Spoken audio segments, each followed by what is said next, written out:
네, 오늘은 사도행전 6장 3절로부터 6절 말씀을 중심으로 해서 칭찬받는 그리스도인이라는 제목으로 같이 은혜를 나누고자 합니다. 많은 믿음의 사람들이 잘못 생각하는 것이 하나가 있습니다. 그것은 신앙생활 하는데 나만 잘 믿으면 된다라고 하는 그런 생각입니다. 하지만 이건 아주 안 좋은 생각이거든요. 신앙인으로서는 굉장히 위험한 생각이기도 합니다. 왜냐하면 신앙생활을 나 혼자만 한다고 하는 그 문제는 이런 신앙생활은 검증이 안 되기 때문입니다. 그래서 스스로 속기 쉽습니다. 사실은 신앙생활을 잘 하지 못하면서도 신앙생활을 굉장히 잘하는 것으로 착각하기 쉽다라는 거죠. 또 이렇게 혼자만 신앙생활 한다고 했을 때 그런 신앙은 성장이 어렵습니다. 병들기 쉽습니다. 무엇보다도 이런 신앙은 성경을 오해한 것입니다. 왜냐하면 성경에서 말하는 신앙이라고 하는 것은 결코 혼자 하는 것이 아님을 강조하고 있기 때문에 그렇습니다. 그래서 예수님도 두세 사람이 모인 그곳에 나도 그들 중에 함께 있겠다고 했지요. 한 사람이 있는 곳에 나도 있겠다고 한 것이 아닙니다.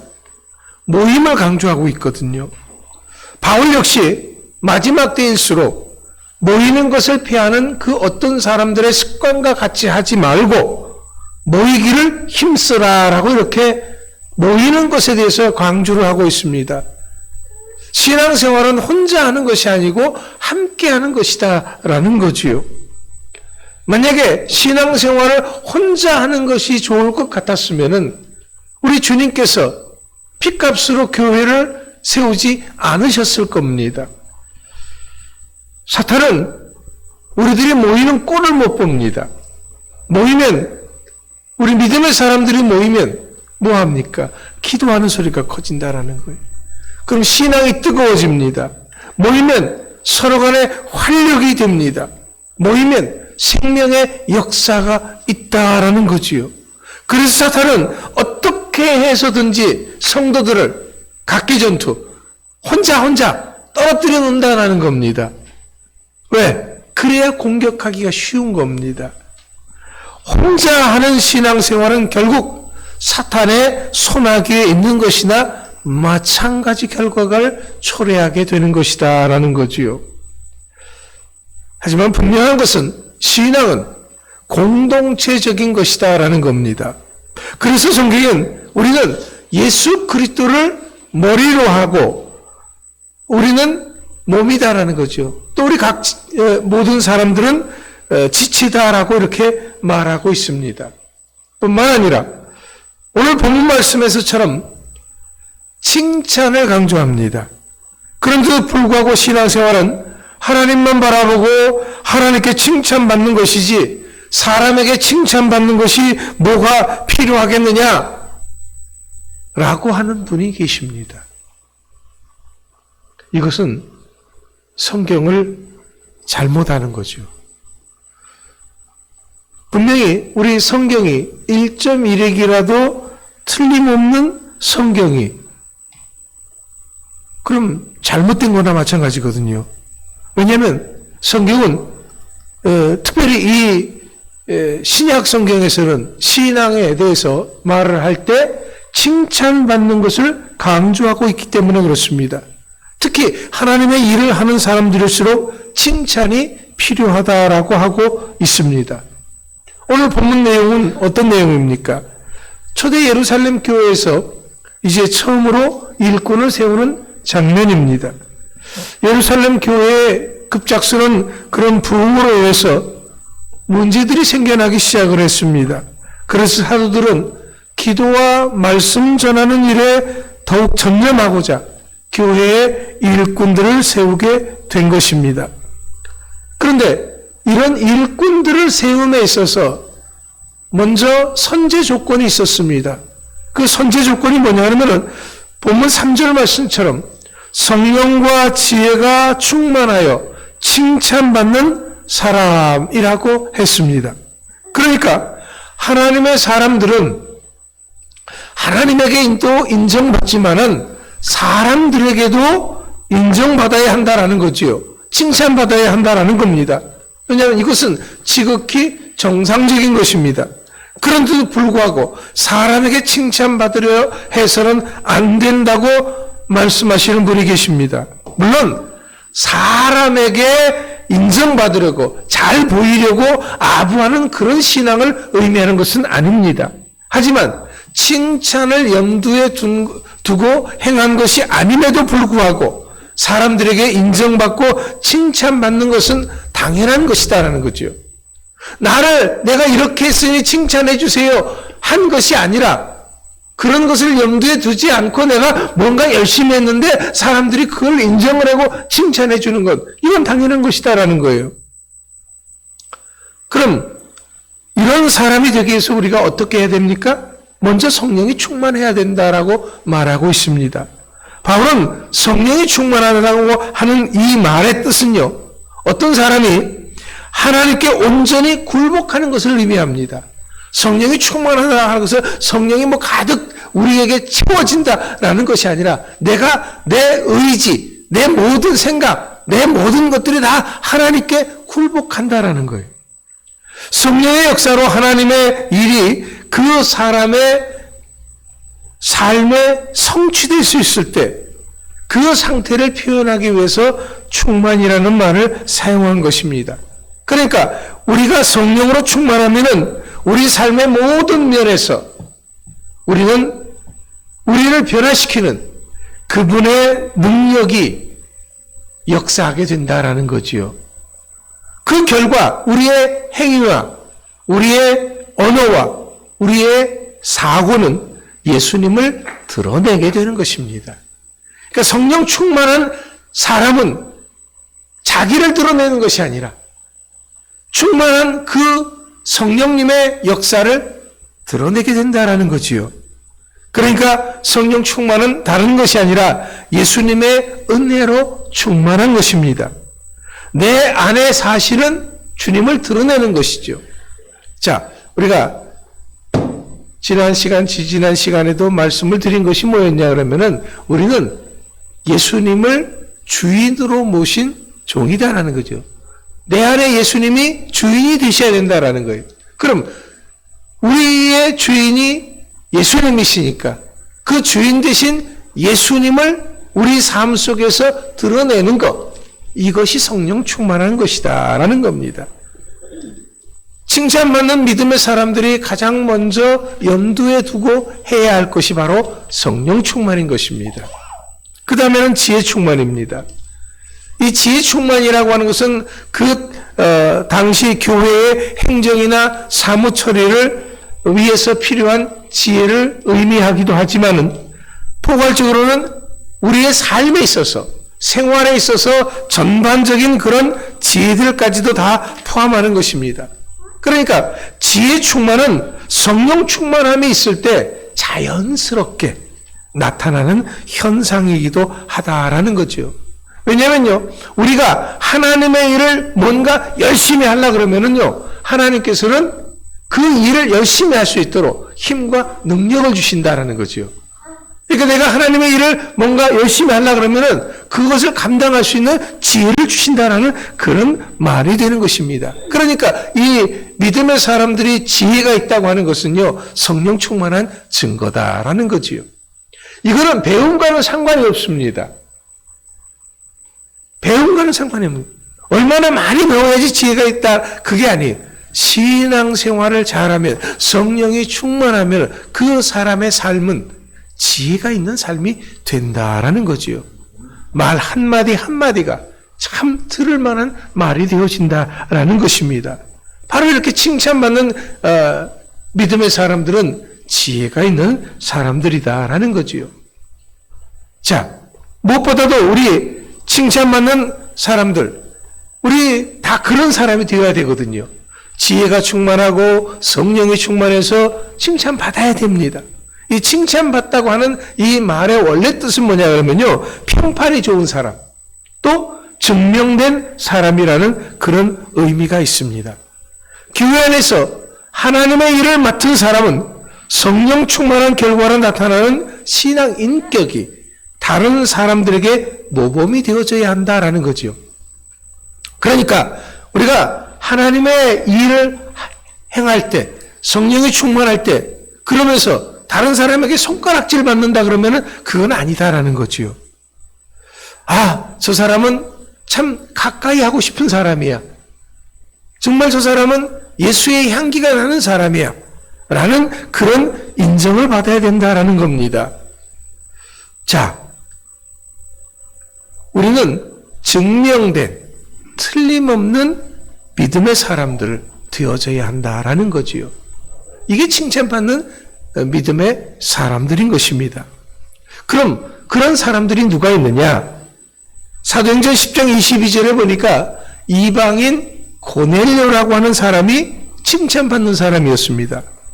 고넬료는 비록 이스라엘의 점령군으로는 와 있었지만 그럼에도 불구하고 유대인들에게 인정받고 칭찬받았습니다. 왜? 그는 열심히 하나님을 믿고 기도하는 사람이고 하나님의 말씀대로 행하는 사람이었기 때문에 그렇다라는 거예요. 그래서 그는 구제하는 일도요, 열심을 했던 것입니다. 그만큼 그의 신앙이 순수하고 실천하는 열정적 신앙인이었다라는 거지요.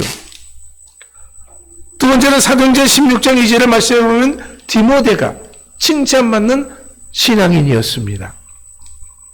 디모데는 아버지가 헬라인이었어요. 어머니가 유대인이고. 그러니까 순수 혈통의 유대인이 아닙니다. 유대인들은 굉장히 이 혈통을 중요시 여기기 때문에 순수 혈통이 아닌 사람들을 좀 무시하는 경향이 있거든요. 디모데는 바로 그런 출신이었다는 거예요. 그럼에도 불구하고 유대인과 헬라인 모두에게 인정받고 사랑받는 그런 사람이 디모데였습니다. 그가 살고 있는 인근 일대에서 칭찬이 자자했다라는 거지요. 또 사도행전 22장 12절에 보면은 아나니아라고 하는 사람이 칭찬받는 사람이었습니다. 주님의 말씀을 듣고 그 말씀대로 순종하며 살아가는 경건한 사람이었습니다. 그 신앙에 간사함이나 교만함이 없는 순수한 신앙인이었다라는 거죠. 여러분, 이렇게 믿음의 사람들은요, 반드시 칭찬받는 사람들이어야 합니다. 그래서 바울은 빌립보서 4장 8절에서 우리는 무엇에든지 칭찬받을 만해야 한다라고 강조하고 있는 것입니다. 로마서 14장 18절 말씀에서는 그리스도를 섬기는 사람은 위로 하나님께로부터 칭찬받아야 마땅하지만 아래로 또 사람들에게도 칭찬받아야 한다라고 말하고 있는 것입니다. 그렇다면 이렇게 많은 믿음의 사람들이 무엇을 했기 때문에 칭찬을 받았느냐라는 거예요. 칭찬이란 그 말의 한글 사전에 보면은 좋은 점이나 착하고 훌륭한 일을 높이 평가하거나 또 그런 말을 의미한다라고 말하고 있습니다. 그러니까 고넬료나 디모데 또 아나니아 이런 사람을 비롯해서 예루살렘 교회의 7 집사와 같은 사람들은 착하고 훌륭한 일을 했다라는 거지요. 그러면 그들이 행한 그 착하고 훌륭한 일이란 어떤 거냐? 그들은 무엇보다도 섬기는 일을 했습니다. 당시엔 로마의 압제에 있는 그런 상황입니다. 그렇기 때문에 경제적으로, 사회적으로 어려운 사람들이 참 많았습니다. 그들은 이런 어려운 처지에 있는 사람들을 외면하지 않고 섬겼다라는 거죠. 여기서 어렵다고 하는 것은 물질적인 어려움도 어려움이지만은 정신적인, 신앙적인, 사회적인 모든 어려움을 포함하고 있는 것입니다. 그들의 처지를 이해하고 또 그 어려움을 이길 수 있도록 여러 가지로 지원해 줬다라는 그런 이야기입니다. 물질이 필요한 사람에게는 심지어는 자신들이 가지고 있는 논이나 밭을 팔아서 그들을 섬겼습니다. 집을 팔아서 섬긴 사람도 있었습니다. 병든 사람을 찾아가서는 위로하고 기도해 주었습니다. 그들의 의지가 되어주고 힘이 되어 주었습니다. 그런데 이런 일을 함에 있어서 내가 했습니다 라고 광고하고 하는 것은 아니었습니다. 오른손이 하는 것을 왼손이 모를 정도로 그렇게 드러내지 않고 은밀하게 했다라는 거지요. 여러분, 이처럼 칭찬은 내가 하는 것이 아니라 남들이 나의 행동을 인정해 주는 것이어야 합니다. 성경에서 긍정적으로 평가하는 칭찬은 하나님께로부터 온 칭찬이죠. 다른 사람의 온전한 믿음에서 나온 선한 행실에 대해서 인정하며 감사하며 최종적으로 하나님께 영광을 돌리고자 하는 그런 마음에서 나온 칭찬입니다. 자, 그렇다면 과연 우리는 지금 어떠냐라는 거지요. 자, 사람들이 여러분들에 대해서 어떤 평가를 하고 있겠습니까? 특별히 다른 어떤 것보다도 여러분들의 신앙에 대해서 어떻게 평가하고 있을까요? 여러분들의 신앙의 어떤 면을 많은 사람들이 칭찬해주고 있습니까? 아, 나도 집사님처럼, 아, 나도 권사님처럼 그렇게 신앙생활 해야지. 또 누가 누구에게 이 얘기를 할 때, 아, 우리 교회 어떤 권사님 참 신앙생활에 열심히 있어. 아, 그분은 신앙생활은 정말 본받을 만해. 그렇게 인정하고 칭찬하는 신앙이냐라는 거지요. 고린도후서 8장 18절로부터 19절 말씀에 보면 이런 말씀이 있습니다. 또 그와 함께 그 형제를 보내었으니 이 사람은 복음으로써 모든 교회에서 칭찬을 받는 자요. 이뿐 아니라 그런 동일한 주의 영광과 우리의 원을 나타내기 위하여 여러 교회의 택함을 받아 우리가 맡은 은혜의 일로 우리와 동행하는 자라. 자, 여기서 칭찬받는 사람은 누가와 디도의 형제들을 의미합니다. 이들은 고린도 교회에서 많은 성도들로부터 인정받고 사랑받는 사람들이었습니다. 그들은 그들의 신실성과 성실성을 인정받았습니다. 일 처리에 대한 실력을 인정받았습니다. 그들의 믿음의 확실성을 인정받았습니다. 그렇기 때문에 이들에게 예루살렘 교회를 돕는 일에 사용할 물질을 전달하는 그런 소중한 일들을 안심하고 맡겼던 것입니다. 여러분, 우리가 칭찬받아야 하는 이유는 다른 데 있는 것이 아닙니다. 작은 일에 충성한 자에게 큰 일을 맡기신다고 하는 말씀과도 그 맥을 같이 하는 것입니다. 칭찬은 우리들로 하여금 하나님의 더 큰 일을 감당하게 하는 것이다라는 거지요. 자, 사람에게 인정받고 칭찬받는 사람, 그 사람들에게 성경은 주의 일을 맡기고 있다는 겁니다. 하나님에게 칭찬받고 인정받는 바로 그 사람에게 하나님은 하나님의 더 큰 일을 맡기고 있다라는 겁니다. 그렇기 때문에 나 혼자만 잘 믿으면 된다? 그것은 아니다라는 거죠. 우리의 신앙은 누구에게든지 우리 믿음의 사람에게든지 아니면은 세상 사람들에게 또 우리는 인정받고 칭찬받아야 합니다. 여러분, 이것은 받아도 좋고 안 받아도 좋은 그런 것은 아닙니다. 반드시 그러해야 됩니다. 반드시 받아야 됩니다. 신앙은 곧 그 사람의 말과 행동을 통해서 드러나는 것이기 때문에 그렇습니다. 그래서 나의 말과 행동이 사람들에게 본이 되어져야 한다는 거죠. 이게 우리 믿음의 사람들이 해야 할 모습인 거죠. 가져야 할 모습인 거죠. 그런데 이런 모습을 갖지 못하니까 세상 사람들로부터 우리 믿음의 사람들이 손가락질 받는 거예요. 세상 사람들이 뭐랍니까? 너나 잘 믿어라. 말만 하지 또 실천이 없다라고 그렇게 이야기들을 한다라는 거지요. 그러나 우리는 우리가 가지고 있는 신앙을 분명하게 제대로 드러내려고 한다면 우리의 말과 우리의 행동을 통해서 드러나는 그것이 사람들에게도 인정받고 또 칭찬받아야 한다라는 거지요. 사랑하는 성도 여러분, 우리들의 신앙의 성실성을 인정받고 있습니까? 우리들의 믿음의 실력을 예루살렘 교회의 7 집사들처럼 그렇게 인정받고 있습니까? 우리들의 섬김과 봉사를 디모데처럼, 고넬료처럼 그렇게 인정받고 칭찬받고 있습니까? 우리의 신앙의 선구자들은 손가락질 받는 사람들이 아니라 한결같이 인정받고 칭찬받는 그런 사람들이었습니다. 그럼 우리들도 당연히 그렇게 해야 되겠지요. 우리의 신앙도 그렇게 인정받고 칭찬받기에 부족함이 없는 여러분 모두가 될 수 있기를 간절히 축원합니다. 기도하겠습니다.